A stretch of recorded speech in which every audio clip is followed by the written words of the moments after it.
Jeff Miller of Miller's Boating Center. He's kind enough to schedule the pros with this club. And had it not been for Jeff Miller, we wouldn't have these fellas here tonight. Starting off, we've got Shaw Grigsby. Shaw, man, your show just went right over cast. One more cast. BASS angler. Has won a few tournaments. I was with him when you won the Harris tournament 3 years ago. Close enough. He can elaborate on that. But and then for those of you that are from the Midwest, you're here of Hook and Look. Mr. Kim Stricker is here tonight with one of his cameramen, Jason Carroll. And we also have a touring tournament pro, Mr. Jeff Fitz. So these guys are well familiarized with our sport and love it dearly. And they've spent the day at Promise Ranch. Heavy flipping, to me, is my bread and butter. Heavy rod, which doesn't always work. You can't take a flipping stick and go worm fishing because the tips of it are too tight. So when you go to cast, it just doesn't have any flex in it. So you know, you need a lot of different rods for different styles, like we was talking about crappie fishing earlier. Little ultralight, man, that's fun. I figure I was just going to come over here and introduce my buddy Kim Stricker,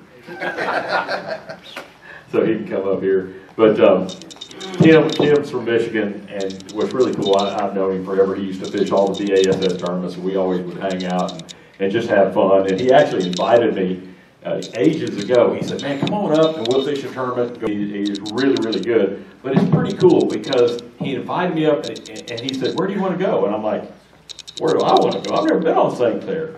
He said, listen, I fish here, here, and here, and every time I go practice, I don't go to where I want to fish. I go someplace I've never been.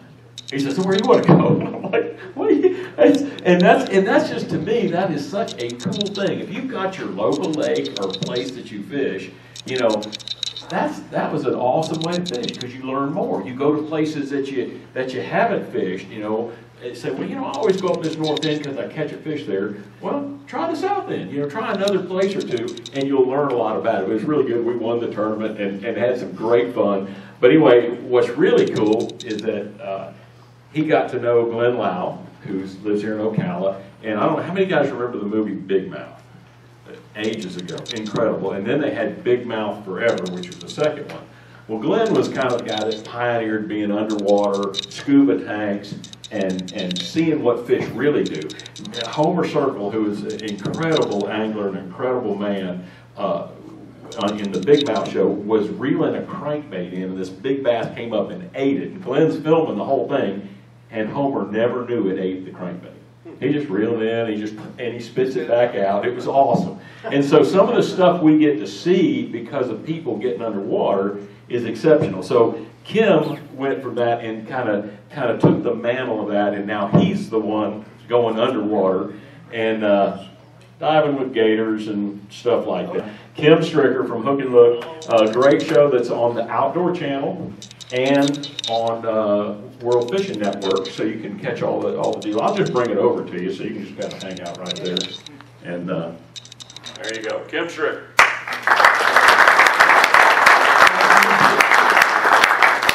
So Shaw and I were over on Promise Lake today, and yesterday, And bashed them. and you did a pretty good job yesterday on me, I'll tell you that. But we caught a ton of fish. We caught a bunch of fish on a smoking rooster, just kind of slowly reeling it on the edge of the grass.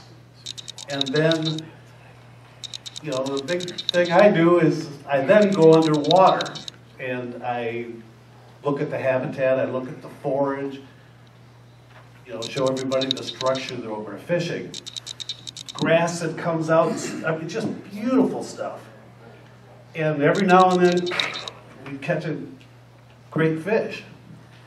I get in the water, I spend an hour in the water cruising the points, all the way back in the pockets, anywhere from sticking my nose up into the grass as far as I could, all the way to 15 feet.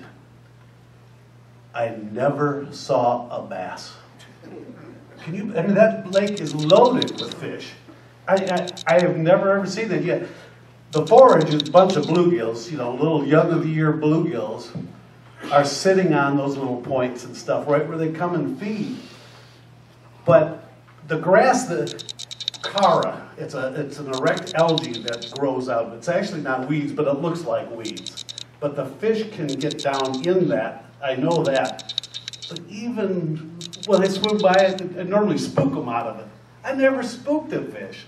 They could have been out deeper. It's a clear lake, that's why it's, you know, that's what we do is the underwater work. And Glenn Lau was my mentor, or he definitely inspired me when I was cutting my teeth in early 70s for bass fishing.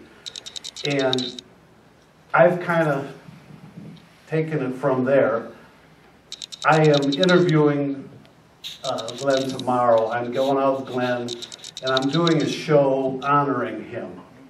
And Shaw did a little talking about his relationship with Glenn, but also Big Mouth Forever, which Shaw appeared in. Parker Bauer, I don't know if anyone knows Parker. Parker wrote the script. The cool thing about being the old guy, okay, is that, you know, Terry's younger and all the rest of the pros, like Fredericks and all those, they're young pups, you know. And so when Jeff gets the request, as Steve gets the first thing that happened, he calls me. He says, "What date do you want?" So I made sure I didn't take Valentine's Day, because my wife probably would not have liked that.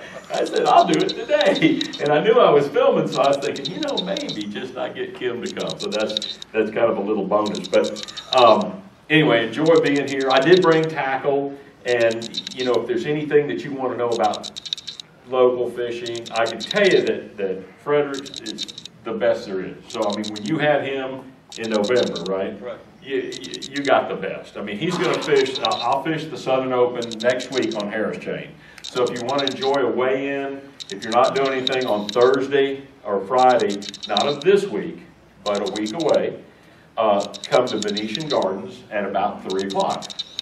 And we'll have a weigh-in. Just about. It could be 2:30, most likely 3 o'clock. And it could be 3:30, but most likely it's 3 o'clock. And you'll have a bunch of the pros, a bunch of the elite guys are there. Roland will be there. You mostly Roland Martin. He fishes it. So you'll see a bunch of the guys there. We'll weigh in, and we'll be spending that time all next week on Harris Chain, and we'll weigh in then. Now, that's on Thursday and Friday. Everybody's there. Saturday, only the top 12. So, will I be there Saturday? I don't know. I'm sure going to try. I'm hoping I'm going to be winning this one, because if I win it, it's an automatic qualification. I've got enough line that it doesn't break the leader, you know, where you're not in the leader, and I tie a good knot. He was back there asking me about the knot to do. The knot that I use, and this is to attach my leader, is I do a 4-turn uni, which is my leader line around my braid. So to tie a uni knot, you know, your braid's going this way. Let me hook this up. Okay, can you still hear me? Yeah. Braid going this way, leader going this way, and you got the ends. So you take the end of your leader and you just draw a circle. Braid's still right there, so now they're side by side. You draw a circle and wrap inside that circle. So around your braid and around inside it, 4 turns, gently snug it. Then you've got a tag end of braid sticking out here, and you got your leader. So that little tag end of braid, you put your finger there, there goes your leader, here's your braid. Wrap that around 12 turns long, 12 turns. But it doesn't take long, 12 turns. Come where your finger is, right? That's a clinch knot. If you come back through where you came down from the top of your 12 reps, that's an improved clinch knot. 12 turn improved clinch knot is the braid around your leader. 4 turn uni is your leader around your braid. When they cinch up, what happens, that 12 turns grabs your line. So it's not like it cuts it, crosses it, doesn't it grabs it, holds it, and it's extremely hard to break. And I have tried to do that, but this is what it looks like when Shaw Grigsby takes one of Kim's rods. I reel with this. So the rod goes around in circles and I'm holding it. It's ugly, okay, just saying. But he's learned to do it, but what that means is he makes a cast, he's on it. I mean, when it hits, he's using his power hand for the cast, but when it hits, he's actually able to reel real easy and real quick. So he can get on them fast, and that's what he does, and it's really cool. I go, man, that's crazy, but he can get it. So, but pitching, you know, you'd reel it in and just pitch it right back. So with Jeff, you know, you just reel it in and I just pitch it back and I'm on it this way and I can pitch it back. So, you know, it's better to have a longer rod with a stiffer because you can never worry about landing the fish. Worry about getting him on, okay? Get the bite first is what I'm saying. So if it means I'm going to throw in the middle of something nasty and I go, dude, if I hook one there, I'll never get him out, don't worry about it. You know what? You'll get a lot of them. Tie the hook. Just pure accuracy. Here we go. I put the line in my left hand. So here's your bait, right? Run it over your index finger, draw a circle. So see your bait swinging with your index finger in the loop. Take your end, wrap it 3 times. 1, 2, 3. Come right back at the top where your finger was. That is called a pitsin knot, and I'm trying to get this because I was trying to do it too quick. Okay? That knot is simple. You can tie it single, you can tie it double, which I think is the best, and it's super strong. Okay, it got number 2 in Knot Wars. Single, when you tie it double, I think it would have won everything, and there's nothing faster than tying that. So here goes Mr. Fitz. You want this? I can do this all right. Talk loud. Okay, so here's your pitching. Single-handed, a lot of people left-handed, right-handed. The door is my target, so you just let it go out there and stop it at your target. Then you reel it in, and then I hit Shaw's shoe right there. That's my next target. Flipping, you get your distance that you want. You're holding line in your hand, rod in your hand. So you're constantly, you're doing this. It's a little quicker if you're short target. See, I'm not a flipper, I'm a pitcher. So you drop it in your spot, you pull it up, your next target, drop it in your spot, pull it up. And if you're not, to me, if you're not heavy cover, you know, flipping heavy grass, to me that's the best. If you're going down the line of bulrushes or trees or something. But to me, if I'm flipping or pitching into heavy, thick cover, I'll pitch it in and then I'll click the reel and I'll feel it go down. As I'm feeling it go down, I'll feel any difference in the bait as it goes down because you'll feel the fall every time. I'd let it drop as fast as it can, but I'm still in contact with it. When you lift it up, you'll feel it, the fish, if it's on there or not. But I'll pick it up to the top and let it drop back down again 2 or 3 times, and then I'll reassess my next. He had a Mitchell 300 spinning reel, so I went to a Mitchell 300. And when I had a 300, I learned that, you know, if you cast and you had a little bit of wind and you cast and you go, you drift. So with a spinning reel, you could really just like hold on that line and flex it, and that rod bends and then shoot it. And it goes, and you don't have to worry about wind. It just right to your target. You feather it down. You can stop it whenever you want. If a bait caster, if you land it, you're picking. Okay. So the big thing on bait caster is be smooth. I mean, so now you can make it hard, but you can still be smooth. Okay. And one thing, you know, like Jeff showing about the casting, there's flipping, which is close distance, where you drop it in, you follow it down, and you know, if I get a bite, I'm right there, okay? But I try to keep my line at the right length so it's maneuvering the boat and keeping about that same amount of line all the time. If you're changing your thing, it's pitching, right? Which is what Jeff was showing you, so you're pitching. And then casting is, you know, haul off and cast it. And we do a lot of other stuff, rope. Yeah, I could have. Okay, so anyway, but you know, the other thing we do is pitch, is the loop cast. Now this is the same thing I would do if I was sideways. I can do that up front. Really easy, okay? I mean, my grandson's 9, sat out there and watched that, he's going, and he's doing it. And it's no difference in this. okay? But what you want to do, you want to keep from smacking your rod, have it offset a little bit, you know, and you just do this. If you learn to sit at your house watching TV, like that awesome football game we got to watch last night. One of the best football games ever, right? That was great. That was and great. So anyway, and you do that, and you release it at the bottom, and literally you'll pick up on that. And it's not hard. And then you all of a sudden you're spinnerbait fishing. You go, oh, cool, I want to go up under here. And there you go up underneath the stuff. So you can have fun. Baitcaster, smooth. Stop the bait before it hits the water. Just as close to when it's going to hit, but stop it before it hits the water, and that'll help you a lot. So don't, because if it hits the water and that thing's going, it's going to look ugly, okay? Smooth, keep your finger barely touching it, stop it before it hits the water. I'm going to do one thing, since we're really getting close on time. You ready? I'm going to get a backlash. I'm going to do it intentionally, which really hurts my feelings. Because that's the thing we try not to. The other day, Kim and I are fishing, and I said, man, there's a good spot across the way. So I fire out over here, and he's throwing on this, because we've been side by side, and if you're side by side, you're all casting the same, no problem. So I went over here. Well, then I turned around like that right in the middle of this, and he caught my rod. You know what that means? Mm-hmm. Yeah. But he got it out real quick. He was real quick. He just picked it out, and it was good.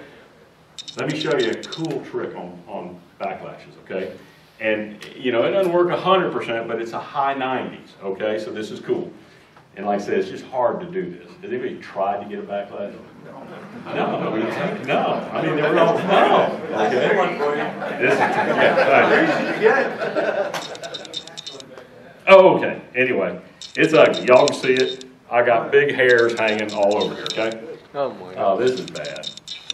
I think I probably did it really wrong. Anyway, so here's what you're going to do. Put your thumb on top of that. Don't pull. First thing, what you do when you pull, you put line under line, it starts wrapping the loops, and then you're picking and grinning. You might end up getting the old pocket knife, you know, and doing that. I'll tell you a story about that. Take your drag, tighten it up. Okay, put your thumb firmly on the reel, take your drag, tighten it up, and start turning. Do a little praying. Start turning, okay? Give it 2 or 3 turns. It's still going to look ugly. Hit your free spool and do this. Now, you all saw how bad that did look, right? Now, it's done. I didn't even have to stop. Now I'm ready to go fishing. What you did was you put your thumb on top of it. When you locked your drag and you turn the spool, it starts spooling them up from underneath. And sometimes it gets real ugly looking, but it comes out real easy. But you've got to remember this. Back your drag back off, because the next fish is going to be this big. Break you off. Any other questions? Guys, I appreciate it. I love coming up here.